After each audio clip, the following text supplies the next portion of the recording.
en suspension. Donc, on est en train d'installer des nouveaux systèmes de captation de poussière. Donc, ça, c'est en travaux. En attendant, on a relocalisé la pesée dans d'autres salles. Donc, on continue avec le mélange. On a une salle type de mélange. On a un leader fluidisé en arrière. C'est le plus vieux. On en a 4 autres comme ça dans l'usine, les plus récents. Des mélangeurs, des lève-barils. On essaie de faire beaucoup de produits, de plus en plus, de mélanger dans des bines, de plus avoir à se couper manuellement sur les machines. Ça générait beaucoup de poussière. Donc, quand on est capable de confiner dans les bines, bien, ça salit moins les salles et puis ça facilite les changements de produits. Donc, la majorité des salles que vous allez voir sont en arrêt, c'est typique. On a un taux de... Le OE moyen dans le pharmaceutique, là, c'est aux alentours de 40 %. Donc, 60 % du temps, ça va être du setup, du lavage. L'APM rentre aussi dans la salle.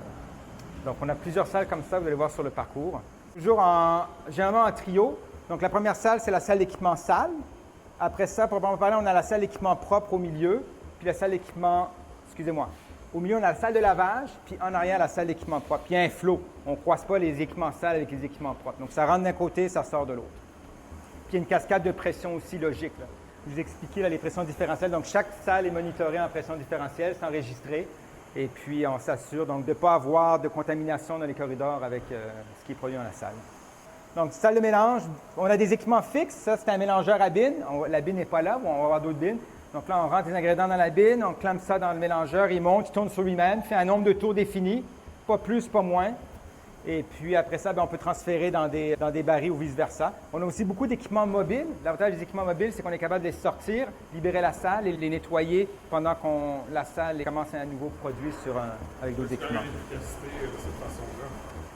On gagne l'efficacité de salle. Oui, exact. Plus facilement. Ça réduit les temps de lavage. En fixe dans cette salle-là, c'est juste des équipements mobiles. Bon, pas beaucoup de production à date. J'espère qu'on va voir des équipements qui roulent plus loin. Un mélangeur, ce qu'on appelle des high shear, des mélangeurs à haut cisaillement. Donc, l'idée, c'est vraiment de cisailler le produit. Donc, on l'a mis en hauteur volontairement pour être capable de transférer par gravité dans des bines qui vont après ça aller sur des fluid beds. On a ici une encapsuleuse. Donc, elle n'est pas en production. Ça, c'est un setup standard. Vous voyez la bine donc, le mélange s'est fait dans la bine. Donc, là, on alimente par gravité l'encapsuleuse. À côté de la capsuleuse, on a un dépoussiéreur, détecteur de métal. L'opérateur fait ses tests de poids, de grandeur directement dans la salle. La bine, elle est rentrée à l'étape du mélange. Donc, au niveau des flux, soit des flux de bed ou soit des étapes aussi de broyeurs. Là. Donc, on est capable de transférer après ça des broyeurs aux bines. Puis, ce qui sort des salles, typiquement, ça va être des chaudières de comprimés ou de capsules. Et on vient charger le bol. On insère le bol entre l'arrivée d'air et puis la succion en haut. Et là, on fluidise le produit. Donc, on va voir peut-être plus loin des fluides beds qui sont en production. Une autre salle de mélange en setup. Donc, vous voyez à peu près la taille des bines. Donc, on a beaucoup. Nos équipements fixes sont majoritairement alimentés par des bines. Là. Donc, un lot, c'est une bine. Quand la bine est terminée, le lot est terminé, on passe au nettoyage et puis ensuite de ça au produit suivant. Ça ne change pas grand-chose quand on regarde l'extérieur. Ça se passe en dedans. Mais vous voyez, par la fenêtre horizontale, il y a comme une espèce de lit blanc qui se promène. Bien, ça, c'est la poudre qui est fluidisée. Et puis, voilà, donc on injecte dans ce cas-là, c'était juste du séchage. Oui, il y a des boyaux, donc on injecte aussi du liquide pour la formation des molécules. Il y a des technologies, donc des mélangeurs à ruban, là, comme je disais, comme en boulangerie, là, ça c'est de moins en moins utilisé. C'est ce que ça fait plus Ça fait des moins bons mélanges, je pense, c'est plus un nouveau procédé. Par contre, on a des molécules qu'on fait moins souvent. Ce serait trop dispendieux de revalider sur des technologies plus récentes, donc on les garde. Donc une encapsuleuse, notre plus récente, en nettoyage, on va en avoir une autre en production. Ça, c'est le setup standard. Ça, c'est une presse à comprimer. Donc, on l'alimente à partir d'une bine, par gravité. La presse tourne. Le procédé, c'est très simple. On amène de la poudre entre deux matrices, puis on applique une certaine pression pour déformer plastiquement le matériel et ça finit par faire un comprimé. Donc, après ça, ça passe dépoussiéreur, détecteur de métal, on remplit les chaudières. Et puis, donc, des presses comme ça, on en a 4. Une encapsuleuse qui est à l'arrêt. Donc, certains produits, on les alimente par des bines, des barils plutôt, donc des bines ou des barils. Donc, ça demande plus de manipulation. Donc, une salle qui permet de transférer justement des bines à barils, de barils à bines. Un autre mélangeur à bines, c'est rare de les voir tourner parce qu'en général, des fois, c'est comme 10 tours. Puis C11, c'est une déviation, c'est 10 tours parce que la poudre se démélange. À force de la mélanger, si on dépasse le nombre de tours, bien, les produits finissent par se reséparer. Là. Ça sera plus homogène. C'est plus homogène. Donc, trop, c'est pas mieux que pas assez. Donc, un autre fluid bed, donc une autre presse qui tourne. Vous voyez à peu près le débit là, qui sort du détecteur de métal. Fait que l'habillage dépend du produit qu'on fait. On fait dépendamment de la molécule et de sa toxicité, bien, l'exposition permise, le nombre d'heures est dépendant de l'habillage. Donc, ça peut aller juste un petit masque à le système avec air induit. On va essayer de trouver une qui fonctionne. Une équipe de validation nettoyage. Eux, ils font juste valider les nettoyages. Ouais. Donc, on n'en a pas en production. Dans le fond, c'est comme une grosse sécheuse. Hein. Donc, on remplit les comprimés dedans. Il y a une rampe avec des buses. Puis, c'est comme de la peinture qu'on met sur les comprimés. Okay. Et là, on a l'épaisseur, on mesure avec le poids, le gain de poids, on est capable de savoir c'est quoi la quantité qu'on a mis. On a aussi beaucoup de presses mobiles. Donc, on a une salle. On a les palettes avec les chaudières qui viennent de la fabrication. On a donc une ligne de blister ici. Ce qu'on va faire, c'est qu'on va passer par la salle à côté. Il y a des fenêtres, on va pouvoir les voir.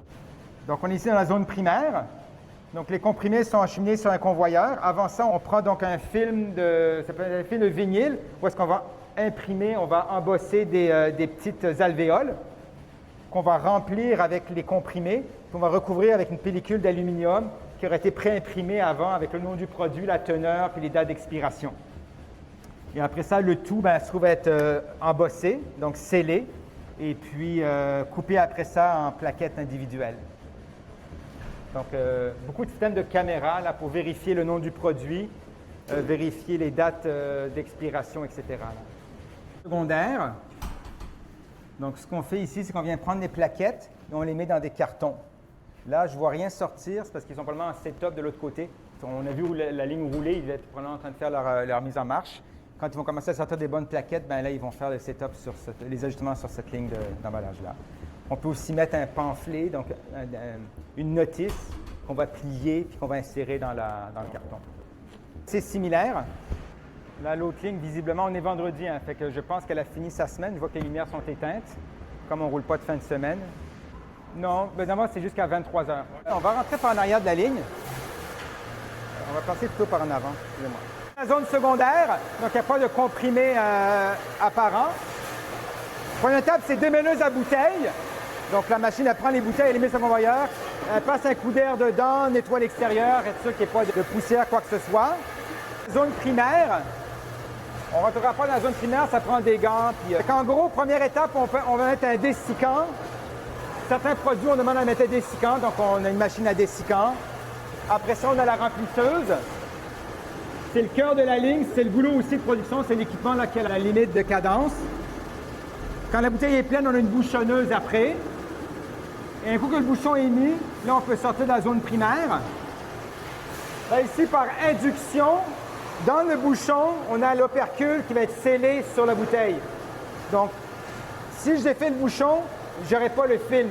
Le film, il est dans le bouchon. Arrivé ici, par induction, on vient sceller. Et donc là, ici, on a une bouteille qui serait scellée à l'ouverture. Il faut qu'on vienne resserrer la bouteille. Donc là, on vient vérifier qu'on a la bonne étiquette. On va vérifier que l'étiquette est bien apposée. Donc, beaucoup de systèmes de vision. Sur un lot, je ne sais pas, un consommateur retrouverait quelque chose dans une bouteille. Vas-tu être capable, avec ton équipement, de savoir qu'est-ce que c'est fait? Oui, avec le numéro de l'eau, oui. Avec le numéro de l'eau, on sait sur quel cas ça a été fabriqué. Puis, nous, ici, on ne fait pas de sérialisation. On n'a pas de numéro de série. Dans le pharmaceutique, c'est de plus en plus demandé. Donc, est-ce que chaque bouteille ait son propre numéro de série? Nous, on a un numéro de l'eau. C'est la quantité que tu auras produit à ce moment-là. Exact, qui va être touchée. Exact. Exemple, à Candiac, on fait de la sérialisation. Donc, chaque bouteille a son propre numéro de série. Le nombre de comprimés exact est correct là-dedans, c'est par rapport au poids qui est dans la ligne ou ça dépend que je pense c'est le nombre, c'est vraiment des quantités. La remplisseuse, il y a des compteurs. On compte le nombre de comprimés qui rentrent dans la bouteille. C'est impressionnant, ça va. Pardon? C'est impressionnant. Oui. Donc ça peut les compter comme ça individuellement quand il y a beaucoup de la c'est périodiquement. Donc, ils vont prendre. On a d'autres compteuses à part. Donc, plusieurs fois dans le cadre de travail, ils vont prendre une bouteille, ils vont la vider dans une compteuse pour s'assurer qu'elle n'a pas perdu la cadence. C'était pas donné d'avance, là. Mais donc, ça évite les électrodes de rentrer et sortir. Mais on ne peut pas faire de machinage. Un tour fraiseuse, ça se trouve dans notre atelier principal. Mais au moins, ça évite beaucoup de déplacements. Vous avez un pool sur combien de temps? Vous allez pouvoir la garder? Ou... Non, je pense que c'est acquis, là. Ça a été difficile à avoir. Il a fallu que j'étais, à l'époque, c'était Wyatt. Ça fait que j'amène du bord du fond, se font transformer ici et ressortent donc par ce corridor-là pour aller à l'entrepôt, éventuellement à Dorval, au centre de distribution. Bon. Fait qu'aujourd'hui, on se trouve chanceux d'avoir cet espace-là. Oui, sur des rails, oui. Optimiser l'espace. Donc, tout est codé dans SAP. Quand on consomme la pièce, ben, c'est recommandé automatiquement. C'est pas le plus simple à utiliser, mais il a les fonctionnalités qui ne se faisaient pas. Voilà, donc notre atelier principal. Les gars sont plus sur le terrain. Donc, ça, c'est un arrêt total, coupure de courant complète. Sinon. Exact. Fait qu'on ne peut pas faire, nous, vraiment, comme on n'a pas de courant, on ne peut pas faire certains travaux, des équipements qu'on ne veut pas rentrer à l'atelier. Donc, ça facilite le nettoyage aussi. On n'a pas besoin de nettoyer complètement. Là, on peut faire des interventions là, dans le deuxième sas. C'est notre petit coin là, automatisation. Donc, on a installé des drives, on est capable de tester des moteurs, des panels vue, tout ça. Comme j'expliquais dans notre stratégie d'obsolescence, ben, on achète des pièces sur eBay, en général neuves, mais on veut quand même les tester, parce que des pièces qui peuvent avoir été... C'est parce que c'est défectueuse, puis tu en as besoin, c'est critique, puis tu es dans la merde. Exact. Puis comme on ne les achète pas chez le manufacturier, parfois, ce qu'on achète sur eBay, on veut le tester. Je dirais 9 sur 10 sont bonnes, mais on a quand même 1 sur 10 qu'on détecte qui ne sont pas adéquates. Donc, on préfère le détecter avant que quand on en a besoin. Voilà. 2 pour le même prix. Donc, je vous expliquais, on a des leaders fluidisés. L'air avec lequel on fluidise le produit, c'est de l'air qui est en contact avec le produit. Donc, il faut vraiment qu'on traite cet air-là, qu'on la filtre, qu'on l'humidifie ou qu'on la déshumidifie, qu'on la chauffe, qu'on la refroidisse. Donc, on a des systèmes ici, je vais vous montrer. On a... Ce système-là sert à traiter l'air pour un fluid bed.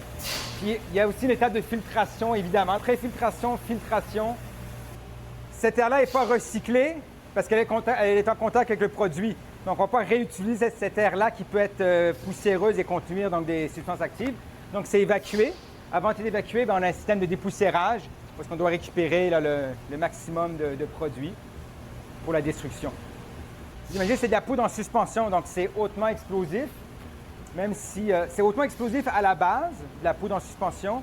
Et en plus, nous, on met, quand on fait de l'atomisation, on en fait avec de l'alcool, avec des solvants en plus. Donc, il y a des systèmes de protection contre les explosions. En fait, vous voyez ici l'épaisseur du blindage.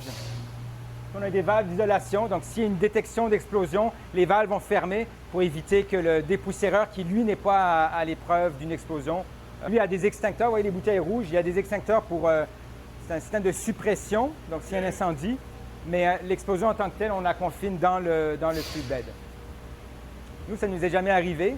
À d'autres places, c'est déjà arrivé. Donc, le fluid bed aussi, il a sur le haut de la tour, donne sur le toit, il y a un capuchon. En cas d'explosion, le capuchon peut se détacher. Non, ça c'est au niveau du fluid bed. C'est déjà arrivé. On a déjà raconté qu'il y avait des capuchons donc, qui font 8 pieds de diamètre. Ça peut voler plusieurs centaines de mètres de distance. Là. Donc ici, on traite l'air de procédé. Ici, c'est l'air pour le système de ventilation. Donc ce système-là, ça dessert juste, peut-être, je vous dirais, le quart de l'usine. C'est la dernière expansion. Donc c'est un système en H. Donc on rentre un petit peu d'air neuf, mais la majorité de l'air est recirculé. L'air principal peut finir avec des filtres TREPA. Et puis, l'intégrité des filtres est testée là, à tous les 6 mois. Donc, une partie de l'air est... on recycle la majorité de l'air parce que les conditions de température et humidité sont quand même assez serrées. En plein été, le premier banc de filtre, c'est pour capter nos produits à nous, pour ne pas les recirculer. Puis, le deuxième banc de filtre, il sert de backup au premier, au cas où. Et surtout aussi filtrer donc, les contaminants extérieurs. Donc, nos chaudières, on a plusieurs salles de mécanique. Donc, on a fait exprès d'éparpiller nos chaudières, nos compresseurs pour ne pas être classés en surveillance continue, mais ils sont tous en réseau. Donc, on pourrait arrêter les 3 chaudières ici. Dans les autres salles de mécanique, elles peuvent prendre la relève. Qui sert au nettoyage, rinçage final. Et puis aussi, c'est l'eau qui va servir à faire, quand on fait des solutions, entre autres là, pour l'atomisation, on utilise de l'eau purifiée. Donc, on a un système de fabrication de filtration. Donc, on a des étapes d'osmose, des étapes de déionisateur. En fait, en gros, ce qu'on fait, c'est qu'on enlève les minéraux de l'eau et à la fin, on a un filtre microbiologique pour aller chercher tout ce qui est bactéries, virus. Et là, on alimente donc un réservoir d'accumulation qui distribue l'eau dans les salles de production. On a 2 systèmes comme ça qui ne sont pas connectés ensemble volontairement parce que si on a un événement de qualité sur un, on va être capable de fonctionner avec l'autre. C'est la marine qui est utilisée quand tu humidifies l'hiver ou... Pour humidifier, on utilise sur la ventilation, on utilise juste de l'eau adoucie. Par contre, pour le procédé des fluides bed, quand on atomise, oui, c'est de l'eau purifiée. On fait de la vapeur propre avec de l'eau purifiée. Ouais. En fait, c'est un avantage aussi, comme on la déminéralise, ben, les humidificateurs, ils s'en coûtent moins. Là. Il y a moins de minéraux dedans. Voilà. À la main, mais nos fluides bed, il y a des conduites qui ne sont pas accessibles. Donc, on a un système de CIP. Et c'est des zones de production. Nos usines, nos opérateurs travaillent sur le rez-de-chaussée. Deuxième étage, c'est beaucoup de salles mécaniques. Je dirais presque le 3/4 du deuxième étage, c'est des salles mécaniques. Puis il y a un troisième étage sur le toit, qui va être le toit, où est-ce qu'on a d'autres systèmes aussi également. On a un incinérateur catalytique. Donc, comme utiliser les solvants, exemple, si on atomise des solvants dans un fluid bed, pour réduire l'impact carbone et puis les gaz à effet de serre, bien, on brûle nos solvants. Donc, on a un incinérateur sur le toit. On a tous les systèmes de refroidissement, les boucles de glycol, tout ça, nos refroidisseurs sont tous sur le toit. Donc, on a comme un troisième étage. Fait que pour être capable de faire rouler, mettons, un 100 pieds carrés de production, ça prend 150 pieds carrés là, de système support. Là, vous en voyez, en fait, la surface que vous voyez, c'est environ la moitié là, du laboratoire. Ça continue à gauche et à droite. Donc, tous les lots sont testés au laboratoire. On s'assure d'avoir la bonne teneur. Donc, quand on fait un lot de production, il y a 2 échantillonnages qui sont faits. Un pour libérer le lot en cours, puis un deuxième lot qui va être envoyé en stabilité. Donc là, on les fait vieillir de manière accélérée. C'est pas compliqué, on met ça dans des chambres avec température et humidité élevée. Donc, on est capable de faire, si le produit est périme en 2 ans, bien, on est capable de faire l'équivalent de 2 ans en quelques semaines. Et après ces quelques semaines-là, on va reprendre ces échantillons, on va les faire analyser au laboratoire, s'assurer qu'ils ont été capables de maintenir leur teneur sur la durée qui est affichée là, sur la bouteille. Donc, le laboratoire, c'est une étape importante de la relâche du produit. Et on s'est dit un jour, la réglementation va probablement nous demander de faire une ségrégation des premières eaux de rinçage. Donc, on a fait un réseau donc, il y a des drains qui s'en vont vers un réservoir extérieur qui est scellé. Ce réservoir-là, la journée où la réglementation va nous demander de collecter les œufs de premier rinçage, donc ceux qui sont les plus contaminés, bien, on va être capable d'isoler du reste du rinçage. Pour l'instant, ce n'est pas demandé, donc on ne l'utilise pas. Tout est envoyé à un bassin de neutralisation. Donc, la seule chose qu'on fait, c'est qu'on neutralise le pH. On n'a pas d'amine, c'est correct d'un point de vue santé, mais par contre, la zone primaire, la vapeur, on la fabrique avec de l'eau purifiée. Donc ici, ce qu'on teste essentiellement, c'est les échantillons de sang pour les tests cliniques pour avoir l'homologation des prochains produits qu'on va lancer. Donc, c'est un processus qui prend quand même quelques années, là.